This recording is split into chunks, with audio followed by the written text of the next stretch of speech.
සබරගමු උරුමය නාලිකාට අපි ඔබ සාදරයෙන් පිළිගන්නවා. අපි දැන් මේ මොහොතේ ඉන්නේ රත්නපුරේ තියෙන ඉතාමත්ම සුන්දර දියැලක් අභියස. මේ දියැල තමයි රජනාව දියැල කියලා තමයි මේ දියැල හඳුන්වන්නේ. රත්නපුර නගරයේ ඉඳලා කිලෝමීටර් 7ක් පමණ දුරින් තමයි මේ දියැල පිටා තිබෙන්නේ. මේ දියැල ඈත් වෙන්නේ රත්නපුර දිස්ත්‍රික්කයේ පැල්මඩුල්ල ප්‍රාදේශීය ලේකම් කොට්ටාසයට එකදී මනට මේක මායිමක් රත්නපුර මහනගර සභා සීමාවත් පැල්මඩුල්ල පාලි සභා සීමාවත් වෙන් කරන මායිම තමයි මේ රජනාව දොළ කියලා කියන්නේ. රජනාව ඇල්ල පිළිබඳව ජනප්‍රවාදයේ විවිධ කතා තිබෙනවා.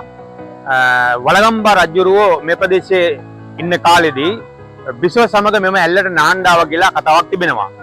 ඒකම ඊට අමතරව තිබෙන දෙයක් තමයි රජුරුවන්ගේ රත්තරන් දීපල ප්‍රමාණයක් යම් ප්‍රමාණයක් මෙම ස්ථානයේ සංගවල තිබ්බා කියලා කියනවා. එතකොට ඒ සංගවපු රත්තරන් ටික රැකගන්න ආන්දෙක් හිටිය කතාවක් කියනවා ජනප්‍රවාදයේ එහෙම එනවා. ඊට අමතරව විශේෂම කියන දෙයක් තමයි රජුරෝ නාපු නිසා රජ නා ඇල්ල රජ නෑ ඇල්ල එහෙම නැත්නම් රජ නාව ඇල්ල බවට පසුපත් වෙලා තිබෙනවා. කොහොම වුණත් බඹරගල කියන මූකලානේ නම් තමයි මේ ඇල්ල පටන් තිබෙන්නේ. යම් ප්‍රමාණයක ජල ප්‍රමාණය පැමිණෙනවා. ගොඩක් වෙලාවට මේ තියෙන ගැටලුව තමයි සාමාන්‍යයෙන් වර්ෂාව අධික කාලයට මේකේ ජල ප්‍රමාණය තවත් වැඩි වෙනවා. අනිත් පැත්තෙන් බලනකොට වර්ෂාව අඩු කාලයට මේ ජල ප්‍රමාණය ඉතාමත්ම අඩු ප්‍රමාණයක් තමයි ගමන් කරන්නේ. කොහොම වුණත් මාර්ගයේ සිට ඉතාමත්ම වේගයෙන් ළඟා විය හැකි ඒ වගේම පහසුවෙන් එන්න පුළුවන් කම තියෙන තැනක් තමයි මේ රජනාව ඇල්ල. බොහෝ දේශීය සංචාරකයෝ බොහෝ දිනක් මේ ස්ථානට පැමිණෙනවා. ඒ වගේම මෙම ස්ථානේ බොහෝ සුන්දර තැනක් විදිහට පාවිච්චි කරනවා. ඒ වගේම දියනෑමට ඉතා පහසු තැනක් අවදානම් අඩු තැනක් විදිහට තමයි සැලකන්නේ රජනාව දියැල්ල. රත්නපුර දිස්ත්‍රික්කය කියලා කියන්නේ දියැලි ගණනාවක් තියෙන දිස්ත්‍රික්කයක්. ලංකාවේ වැඩිම දියැලි තිබෙන රත්නපුරේ.